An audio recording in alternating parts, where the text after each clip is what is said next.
Hi, welcome back to Cooking 101. You too can cook. Chef Don here. You know, one of the things that I found out was that a lot of people in their 20s are just kind of scared or not used to using the appliances. Matter of fact, my son Ethan told me that that's one of the reasons he didn't want to cook, because he was kind of scared of the stove. That's understandable, especially if you're not used them before. So we're going to kind of go over a stove. Okay, we're going to go over a microwave, and we're going to go over an oven today. Okay, so this is a gas stove. All right, these are called burners. All right, there's three different kinds of stoves.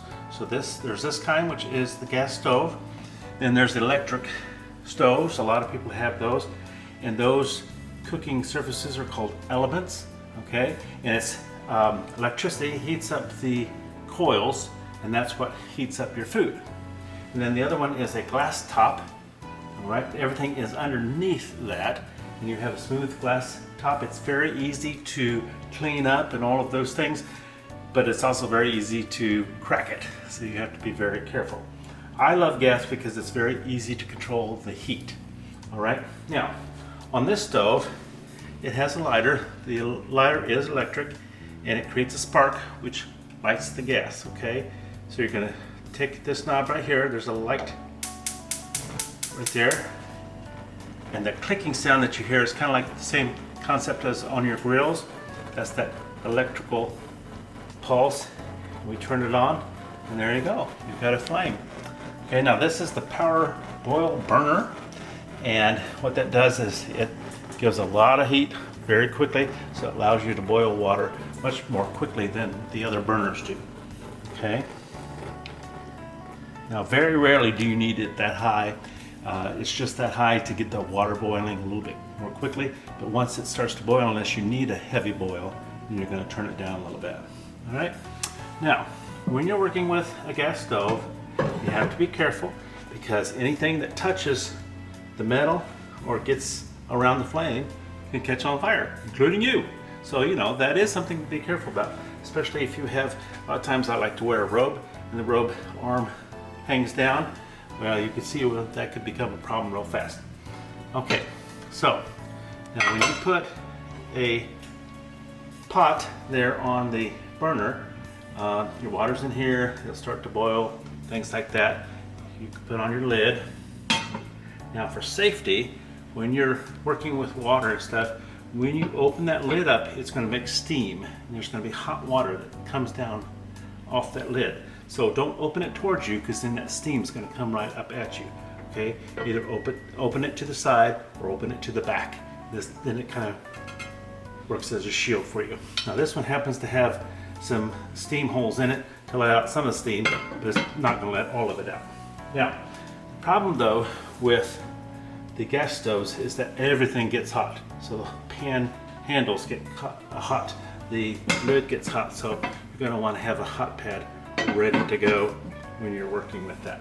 Okay, now you can have something on every burner, but you just have to be very careful. It's kind of an orchestra. Okay, you have to be the conductor, so you're going to want to keep the handles on this side out this way, okay, so that when you're moving pots and things, you're not going to bump that handle. All right, on this side you're going to want to keep them out this way, so you can come in and grab that handle, pull it off of there.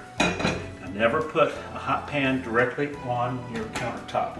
Okay, remember we talked in one of the previous videos about trivets.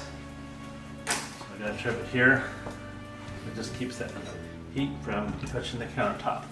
Okay, so once again, this is a similar burner. It's just not a power burner. We're going to go to the light. You hear that clicking sound. It's lit.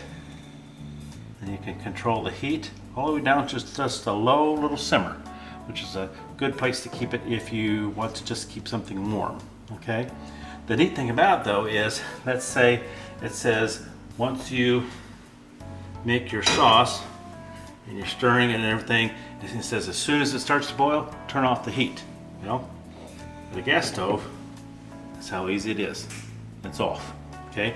Now you'll have some residual heat on the grate here, but you won't have your heat from the knob, or from the gas, I mean.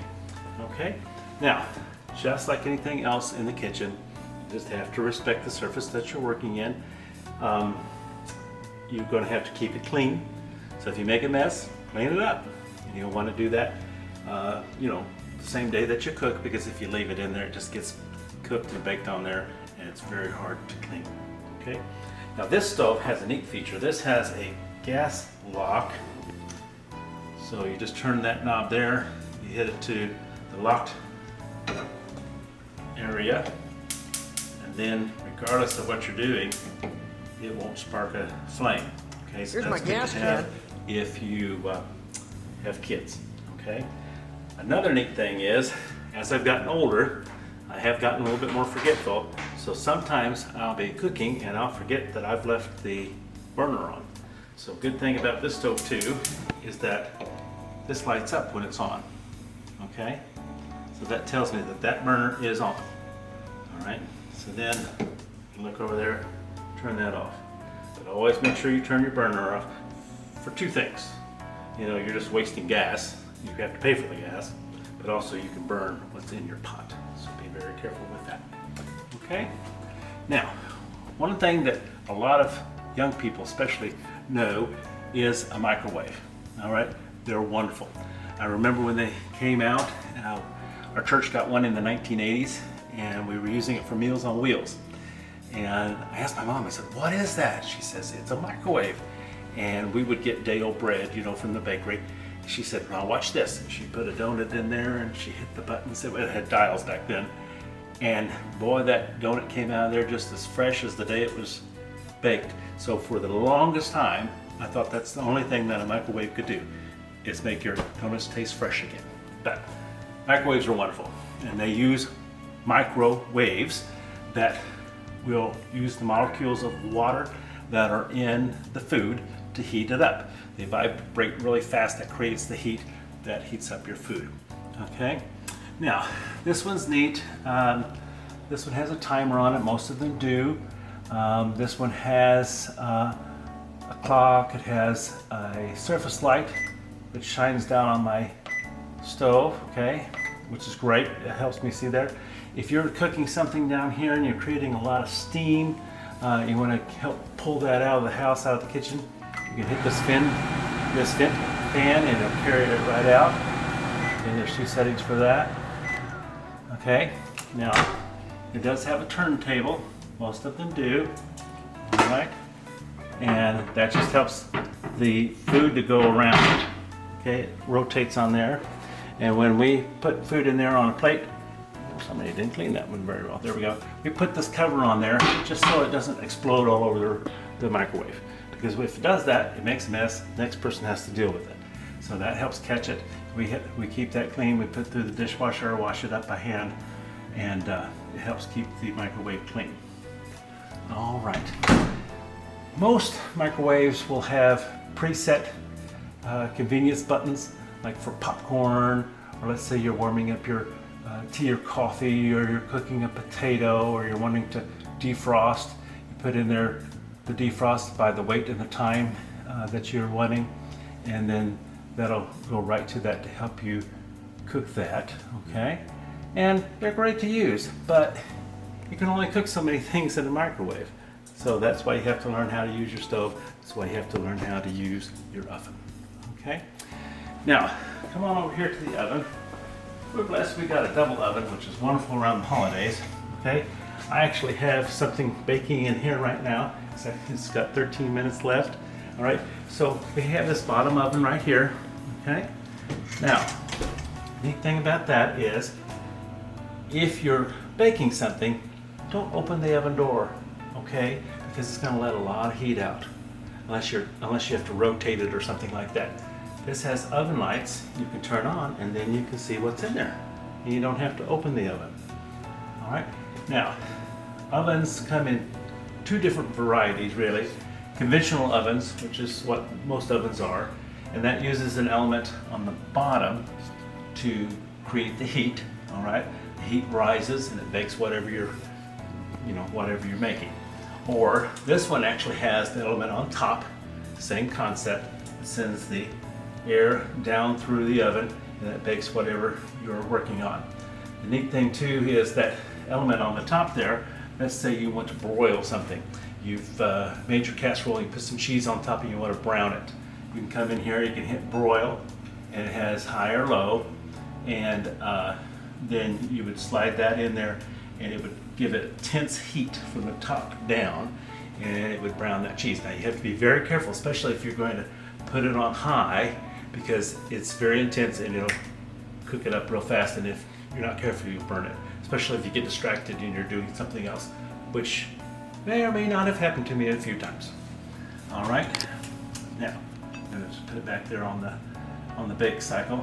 All right, now this one has a convection setting. The convection oven is something that a lot of professional kitchens have, and what it does is it has a fan in the back of the oven.